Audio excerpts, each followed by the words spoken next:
Hello, everybody. Welcome back to the newest episode of the Theater Enthusiast podcast. I am very delighted to welcome our next guest. He is an Emmy-winning writer, director, playwright, Major League Baseball announcer, a cartoonist. Am I missing anything else? I used Novelist. to be a Benihana chef, but nah. Ken, you are so fascinating, and I want to know more about that.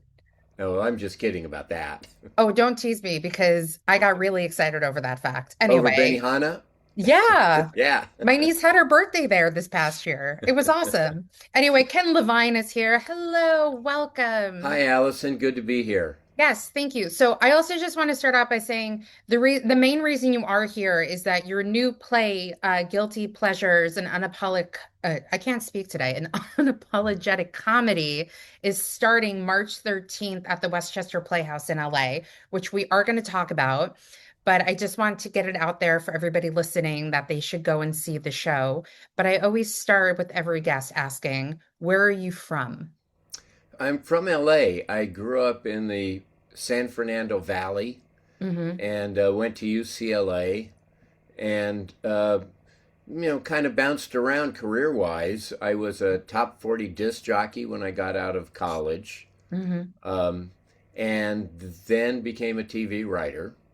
And that was in the mid 70s. I was a disc jockey and, playing kung fu fighting 4 times a night. And I thought, oh my God, there's got to be more to life than this. Yeah. So how does one make the transition from disc jockey to being a television writer? I met my partner, David Isaacs. We were both in the same Army Reserve unit. And he had just joined the unit, and we were at summer camp at Fort Carson, Colorado. This was 1973, Mhm. when I was 2 years old, Mhm. and and he was reading the biography of George S. Kaufman, who was one of my idols, and I was a weird kid. And first of all, just seeing a soldier reading a book was rather unusual. But we got to talking, and he had just moved out from Miami, and we both kind of had desires to get into television writing. It was really kind of a golden era in TV Yeah. back in the early 70s with MASH and the Mary Tyler Moore Show and All in the Family and Maude and Odd Couple and Rhoda. Uh, so it's what we really wanted to do. And so we decided to team up. I quickly got fired from my latest radio job and moved back home. And I called him up and I said, I had an idea for a pilot. You want to write it with me? And so we decided to be partners. The only problem is neither of us had taken any writing classes at all. Hmm. Neither of us had a clue what the hell we were doing. We wrote this pilot. This was 1973. We wrote this pilot, and obviously it didn't go anywhere. I think it would have cost $170 million to produce back in 1973. Oh, wow. We had special effects and explosions and all kinds of things. Um, and we actually met a working writer who explained that we have to write a script on spec for an existing show. So our favorite show was the Mary Tyler Moore Show, and like I said, neither David nor I had taken any writing classes. So what we decided to do was the show was on at 9 o'clock on Saturday nights back in the days before VCRs. Hmm. So we would get together every Saturday night at 9, and I would hold a microphone up to the speaker, and we would do an audio recording of the show. Then we would sit down and write a detailed outline based on what we saw. And we did that week after week after week until eventually, after about 7, 8 weeks, we really started seeing the patterns and we really figured out exactly how they plotted their stories. So I mean, it was very advantageous for me that I didn't have a girlfriend So I had nowhere else to be on a Saturday night. If I was getting late, I might never have become a writer. Well, great. So just to so highlight, so we wrote some yeah, spec scripts, yeah. and we were rejected by the Mary Tyler Moore Show. We were rejected by Rhoda. Um, but we came across the story editor of The Jeffersons, a Mm, show that had really just come on only a few months before. We met Gordon Mitchell, who was one of the story editors, and he said, "All right, send me a script. If I like your script, I'll have you guys come in and pitch stories." So mhm. we sent him our Mary Tyler Moore show, which he really liked, and invited us in, and we pitched stories, and they bought one, and that was early 1975, and that really launched our career. It got us into the Writers Guild. It opened the door for agents, and it really started our career. It's amazing. So just to highlight some of the things that you've written for The Simpsons, Cheers, Frasier, and MASH as Yep. well. Yeah, and Yeah. you've also directed television as well. Yeah, I've directed 60, 65 episodes. Mhm, Frasier, mhm, Wings, Everybody Loves Raymond, mhm, Dharma and Greg, mhm. Just Shoot Me, and a lot of shows that came and went. Yeah. My I found, partner and I had yeah. our own show on for a couple of years called Yeah. Almost Perfect with Nancy Mhm. Travis in the Yeah. mid 90s. Hmm. And I directed quite a few episodes of that. Also, Becker, I directed, I think, 14 episodes of Becker. Oh, wow. God, like Yeah. all of these shows are just bringing back like flashbacks of my youth. So how is it as a writer transitioning into directing, especially television shows, sitcoms? Well, part of it was easy for me Hmm. because having been a writer and eventually you become a producer and then eventually you become a showrunner. And when you're the showrunner, you pretty much are the boss of the set. Yeah. So I was used to talking to actors, I was used to talking to directors and making my opinions as to why I thought certain things worked and certain things didn't work. Uh, I was involved in casting, I was involved in editing, so I had a sense of what it was that I wanted to achieve. Hmm. What I didn't know was the technical aspects, cameras, because I was directing these multi camera shows, which are shot live in front of a studio audience. And you Hmm. have four cameras, and they're all moving simultaneously, moving around, getting a single here, and then moving over and getting a two shot, and then going over to the door to set for an entrance.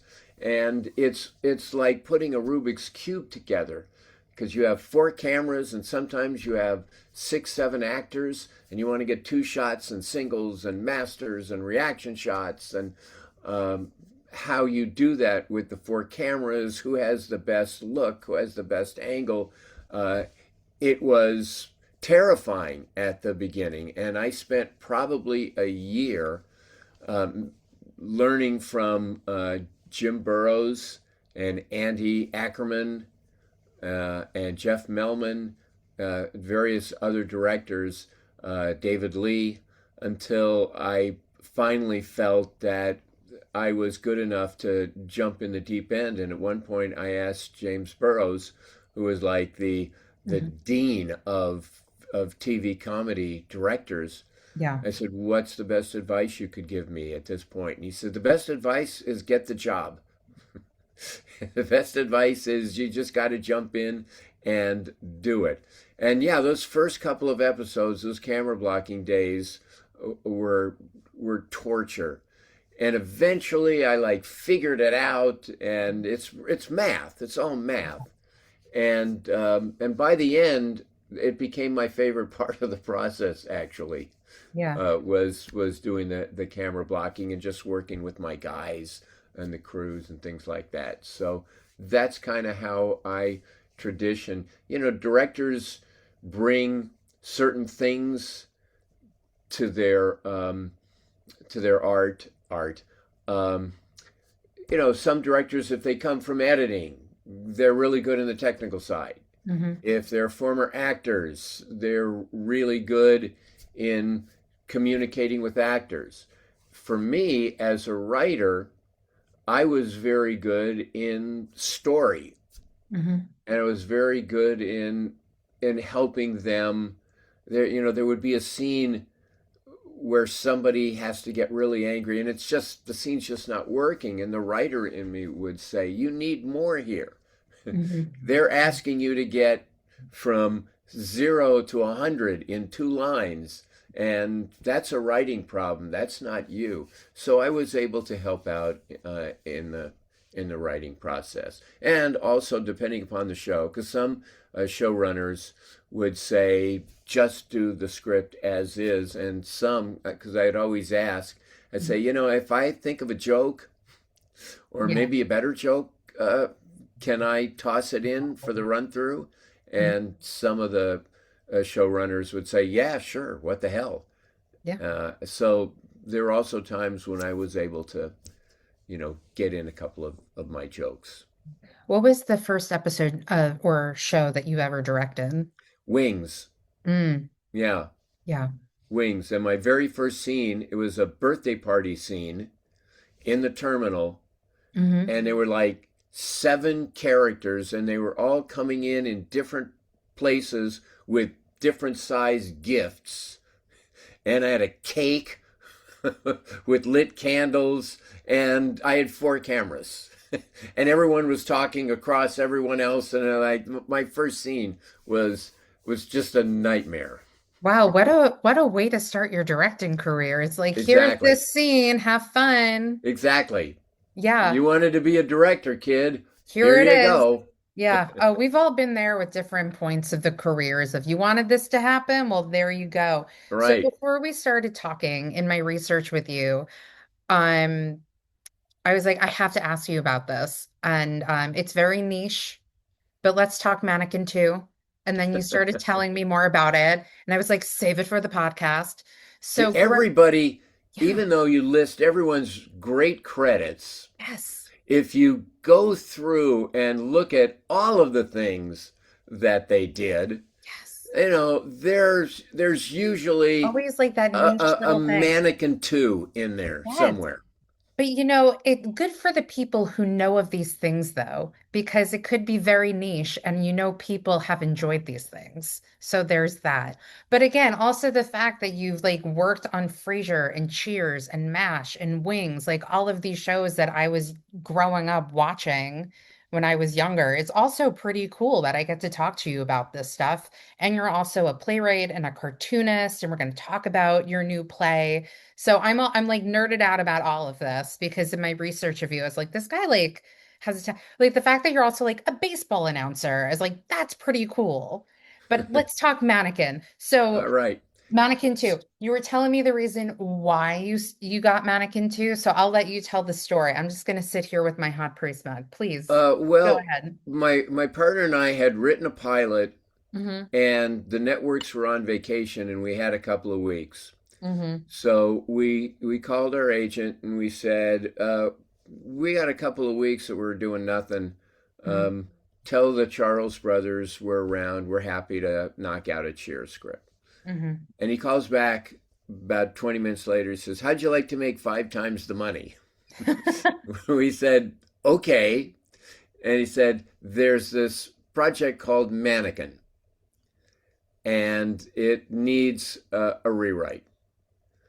And we met with the guys, and there were 2 writers, and one was also the director, and they were saying like, guys, do whatever you want. Just keep the story, but Yeah. do whatever you want. So we did. We did a rewrite on Mannequin, Mm-hmm. and we were not credited for it, but that's okay. We knew that going in. It's the Mm-hmm. 5 times the money that Yeah. was the big incentive. Yeah. So Mannequin comes out and it's a big hit, Mm-hmm. and they decide to do Mannequin 2. And so we get a call from one of the producers, David Beagleman, who is the same David Beagleman who uh, had been a studio president at Columbia and was forging Cliff Robertson uh, checks. It became a huge scandal. Well, that guy is now producing this, along with the owner of the L.A. Kings, who went to prison for some For something. weird thing. I don't Yeah. know. But so these were the great people that we're working for. So we do a rewrite on it, and the second script's awful, just awful. And we do a rewrite on it, Hmm. and we send it in, and uh, and then we get anytime a new writer is brought on board, it automatically goes to a Writers Guild arbitration. So we get the proposed credits, and we're listed among the various writers. Mm. We called our agent. We said, "Do we want this? I mean, really? We want our name on this thing? This is awful." And he said, "Yeah, you do, because you'll get royalties as a result if you have credit." And I go, Hmm. "Okay, but you have to write a statement for the arbitration board." And usually, when writers write these statements, they're these long, impassioned, uh, I gave up a kidney for this, and this was my story, and I worked on 18 drafts, and I'm now an amputee because of this story. I mean, just these long, impassioned uh, speeches. And David and I wrote, "Yeah, we agree with what the what the producers say the credit should be." That's it. We sent that in, and we won. And we won.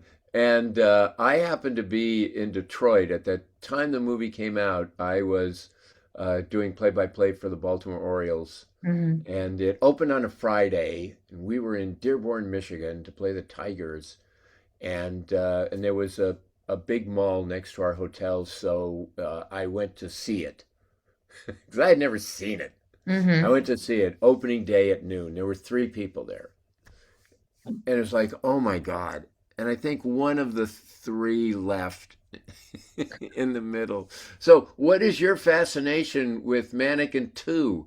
I You just love it, or you hate it, or you think it's the worst movie of all time, or I what? just love how that they made a sequel to Mannequin and it's Mannequin 2 and Hollywood is in it. That's just and the fact that you also like went in and wrote Mannequin, pure joy.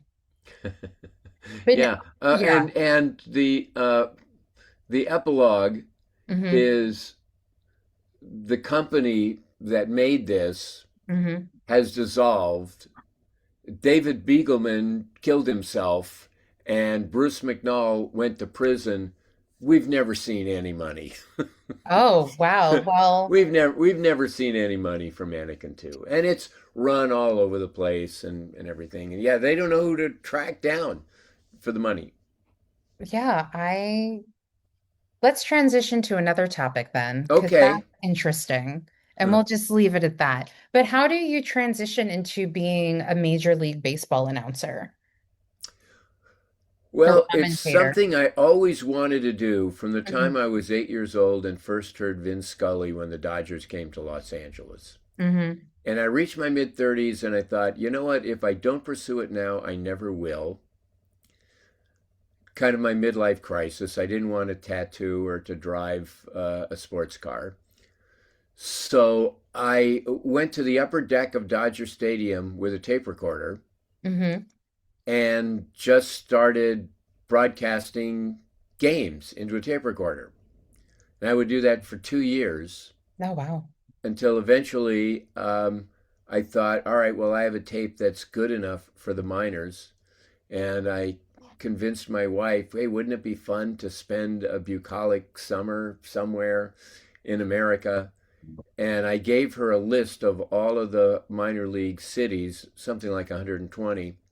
And I said, you check off only the places that you would want to spend the summer, and those are the only places I'll send my tape. And she checked off 20. I was hoping she'd check off 65, but she checked off 20. And I got three offers, including Syracuse, which was Oh, wow. AAA. Now, my wife thought that Syracuse, I guess, was going to be like Tanglewood or something, like the Mhm. Berkshires. It's Mhm. not. Yeah. It's salt mines. But I did two. I did 1 year of Syracuse, and I did 2 years of Tidewater, which was the Mets AAA farm team. And then there was an opening for the Baltimore Orioles, and I sent in my tape, and miraculously, it was something like 90 people applied, and miraculously, I got the job. That's amazing. Yeah. Yeah. And what got you started with playwriting? Well, playwriting is really just an extension Hmm. of TV writing because Yeah. a lot of the shows that we wrote were basically one act plays. Hmm. They were on a stage in front of an audience. And I always loved the idea of writing plays. Like I said, Kaufman and Hart, when I was a kid, uh, I was fascinated by them. I read the book Act One by Moss Hart when I was like 13, and it just sounded so romantic to me that you spend the summer in New York in a brownstone writing a play, and then you get it up in New Haven Yeah. and you solve the problems, and then it's a huge Broadway hit, and there's lines around the block. I'm thinking, this is a pretty good life. This, Mhm. and you're writing comedy. This is a pretty good deal. Um, and a huge Neil Simon fan, which I am to this day. Yeah. Huge Neil Simon fan. Do you have a Um, favorite Neil Simon? my favorite Neil Simon would probably be, old school. I'd have to say The Odd Couple. Mm. I'd have to say The Odd Couple. Yeah. But I love Brighton Beach Memoirs. I love, even though it's dated, in its time. Barefoot in the Park Hmm. was wonderful. Yeah. Um, I got to know him a little bit Oh, wow. uh, in his 70s, I think, which was really a treat. And in those days, he lived in Los Angeles, and he would do his plays in LA first Mm. at the Amundsen or the Forum, and do whatever rewriting, and then he would take them to New York. So it was always fun to see like an early version of the play, and then finally go back to New York and see the finished version Yeah. and see how it changed. Um, but there was a time we were putting together, like I said, we had this show almost perfect, Yeah. and we uh, were trying to get renewed for the second year with CBS. And they made all those decisions in New York. So we went back to New York, and we stayed at this hotel, and they also had a suite which was like the Paramount War Room. And they had the big board with all of the shows and all of the rumors and everything. You hung out in the war room. And I get there at 8:30 in the morning, and the president of Paramount TV walks in from the bedroom just wearing boxer shorts and a t-shirt with a glass of scotch and a cigarette, saying to his associate, "Where are the crullers?" And I just looked at that and I go, "There's a play. There's a play in this." Yeah. So that was my first play, which I wrote about 25 years ago, and I made a real rookie mistake.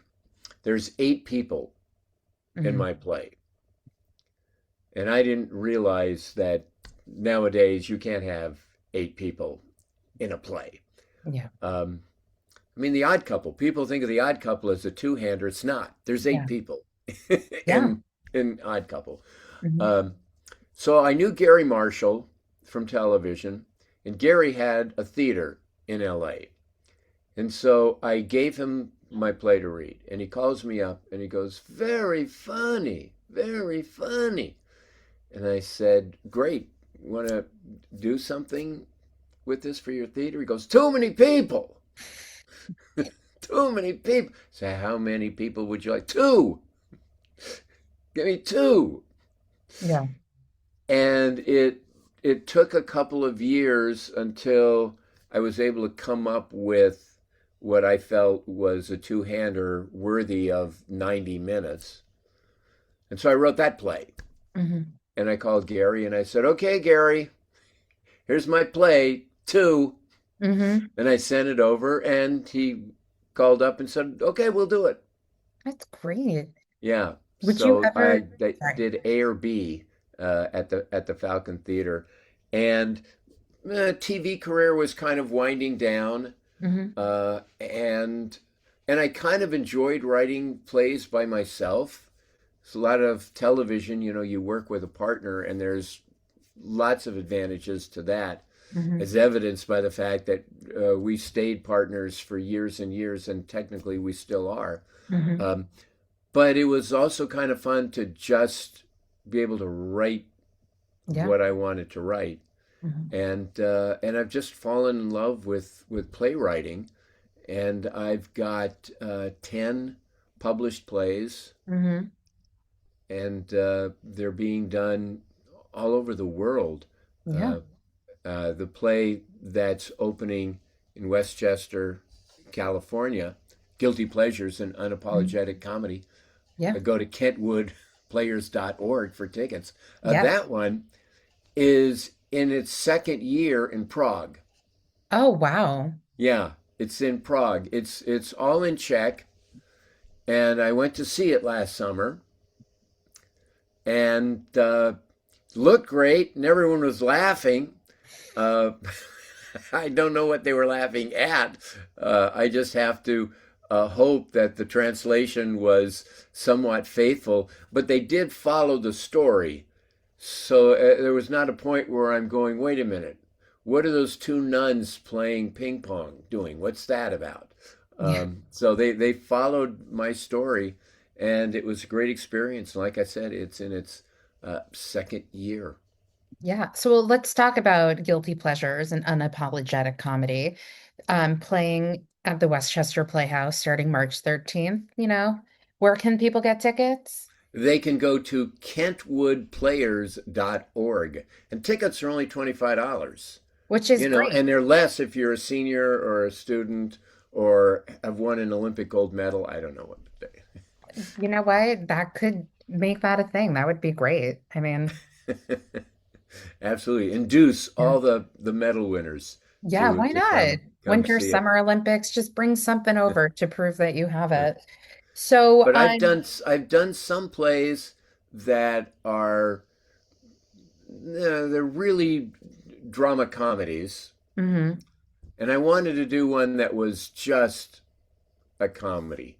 yeah. And so basically, what it is, it's very much like Frasier, Mm, um, in the sense that it's kind of a romantic comedy sex romp set on a cruise ship, and it's kind of a throwback to Noel Coward. So I that's kind of wrote a great. contemporary Noel Coward play with sex jokes. Who doesn't love that? Right? Exactly, Yeah. exactly. Yeah. So how did this production come about? This particular production came about. This is a terrific theater. It's been around for Mhm. years, and they have like a whole season of plays. And they also offer you the opportunity to do readings. And I've had readings of a couple of my plays done there that have been successful. And so that established a relationship with them. And, uh, and I gave them this. I said, you know, I think this would be a good play for you guys to do. Yeah. And, uh, and happily they did. Producer Lou Saliba was really championing it. We got a great director in Jonathan Fawn, and we put together an amazing cast. Which, I mean, look, I'll be honest, it's hard. It's really hard. Um, you have to see who is available and who walks through the door. But we have a great cast, and it's been a lot of fun putting it together. It's like and it's in English. It's in English though. Yeah. So you'll understand it, what they're doing once you're watching. Yeah. Yeah, Yeah. I mean, I said to the producer early on, I said, the old saying, don't fix it if it ain't broke. I Hmm. said, the Czech version is getting huge laughs. So why don't we just do it in Czech? I'm sure they loved that. Yeah, I was overruled. Yeah. Well, are you the type of playwright who would go back and change a script over the course of the years? Like if you've had a play that's been around for like 10 years, would you go back, change things? Yep, Okay. yep, yep. When they decided to do this play, Hmm. I then went back and did an updated draft of this play.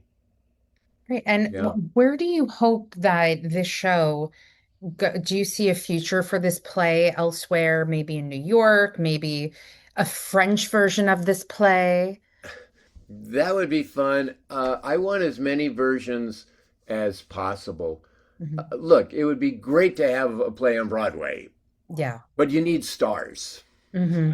Okay? Yeah. So if a couple of stars wanted to do one of my plays, so I've Yeah. got like another play that's essentially a two-hander. Uh, but if I get Tom Hanks and Rita Wilson to agree to do the play, then it'll go on Broadway. Yeah. But I mean, listen, otherwise, you did co-write a movie starring both of them. So yeah, yeah, yeah, you never know. yeah, you never know. Yeah. Um, but this one play I have, the one that's essentially a two-hander, is called America's Sexiest Couple. And I think Mhm. I've had the most productions of that. I've probably had uh, 15 or close to 20 productions. And it was done in Brazil last year. There's a Brazilian movie star, Vera Fischer, who starred in it, and it ran from March to November in giant opera houses and things. And that was in Portuguese. Oh, wow. Um, but yeah, that was really kind of fun. I've had a play in Vienna. I've had a play in Rome. Yeah. I've Well, that's had a pretty play cool in though. Lancaster, Pennsylvania. Listen, you're international, and a lot Right. of playwrights would want that for themselves. So you're Oh, very lucky. absolutely. It's a thrill. Yeah. It's a thrill. I never thought I'd have a play in Prague, for Yeah. God's sakes. Yeah. Yeah. Do you have any dream roles or projects that you would want to work on still, or anything you would want to write, or something you've always wanted to write?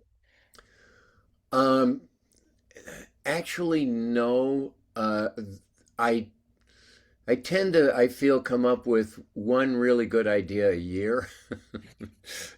And then I get very excited about it. I'm really hoping that my newest play launches. It's called Back to the Drawing Board, and Hmm. it's about a couple of New Yorker cartoonists, and it's fun because I project cartoons Hmm. throughout the night. So it's a chance for my cartoons, and I have another cartoonist, Lynn Sue, who's also a New Yorker cartoonist. Um, and that play I thought came out really well. I've had one production of it near Washington, D.C., that did a really good job, Best Medicine Company. But I hope to get that going in a lot of places. Yeah. Well, we do have a few minutes, so I would love to do the Inside the Actor Studio questions with you if you would be up for it. Fuck. Is that your favorite curse word? Because we're not there yet. Oh, I know. That's when I think of those questions. That's the only one that I remember. So Okay, well, luckily I have them. Are you ready? I'm ready. Okay, what is your favorite word? Yes. What is your least favorite word? No. What turns you on? Creativity. What turns you off? Currently, the world. No comment. Okay, now your favorite question. What is your favorite curse word? Fuck. What sound or noise do you love? What? Say that again? What sound or noise do you love? Uh, sound of noise to it. Laughter. What sound or noise do you hate? Silence. Now, this is an interesting question because you have a pretty interesting career. But what profession other than yours would you like to attempt? Other than the seven professions that that Exactly. That that you I, have I currently. currently have, Hmm. um, let me think. I would probably say teacher.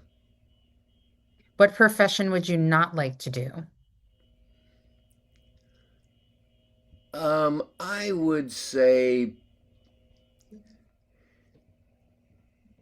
anything outdoors where I needed to use my hands. That's fair. And finally, if heaven exists, what would you like to hear God say when you arrive at the pearly gates? You made a lot of people happy. That's so great. I love that. I do have one other question because I'm curious about this. Because you've directed television and all that, and you are now a playwright, would you ever direct a play? Yes, yes. I've directed short plays, Hmm. and when I got my first play up at the Falcon Theater, Hmm. they asked me, "Do you want to direct it?" And I said no, because I've never done a play that has 5 weeks of rehearsal and dealing with sound and tech and how you budget that time.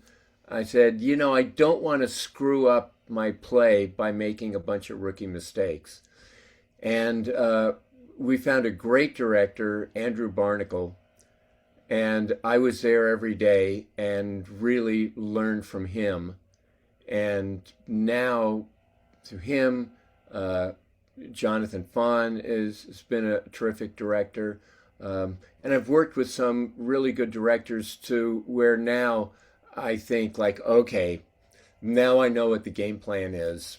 Now I know that I could probably do it. But I do think my plays at this point, the ones that I'm really proud of, Hmm. have been enhanced by having other directors. That's great. Well, I was just curious about that. So thank you for indulging my question. But Ken, thank you so much for coming on. And My again, pleasure. Guilty Pleasures and Unapologetic Comedy at the Westchester Playhouse starting March 13th, runs till April 4th. Anything else we want to shout out about the play? Uh, it's very funny. I wrote the play because there's so many plays that are serious, Hmm. and audiences don't go to see them Yeah. because audiences don't want to see them. And to me, it's amazing, shocking, really, that there are so few just genuine comedies. Yeah. Not kind of dark comedies, but just comedies that try to make you laugh for 90 minutes. And I thought, all right, well, I'm going to do one. There was a time when there were a lot of great comedy playwrights, the Neil Simons and Herb Gardners and Chris Durang and people like that. And I think, look, most of those people, myself included, uh, went into television Yeah. where there's way more money writing Frasier Yeah. than writing for the stage. Uh, but it's something that I've always loved. And, I know Neil Simon is always maligned for just writing comedies and stuff. Like, how hard it is to write a good comedy Yeah. that keeps an audience interested in the story and laughing for 90 minutes. I Yeah. mean, that's quite a task. Yeah. I would go to see one of his plays and go like, wow, wow, Yeah. how did he Well, do that? So I hope to sort of keep the Neil Simon flame lit. Yeah. Well, we appreciate it. Thank you so much for coming on. And everyone, Thank you, of Allison. course, and everyone, please check out Guilty Pleasures and Unapologetic Comedy. Again, playing at the Westchester Playhouse. Kentwood Play. I can't speak. I'm so sorry. Yeah. Did you say kentwoodplayers.org KentwoodPlayers.org. for your tickets? All Yeah. right, And I everyone. don't know where Mannequin 2 is playing, what streaming service Or just buy it on DVD. Even is the showing original it. Mannequin that we know Ken was a silent writer on, Yeah, we go can see the say. original Mannequin. Yeah, go Yeah, see the and then original go Mannequin. see the second one. Hollywood is in both of them. Mm. It's great. I love how we're ending it on Mannequin. All right. Thank you so much, Ken. All right. Bye, everyone.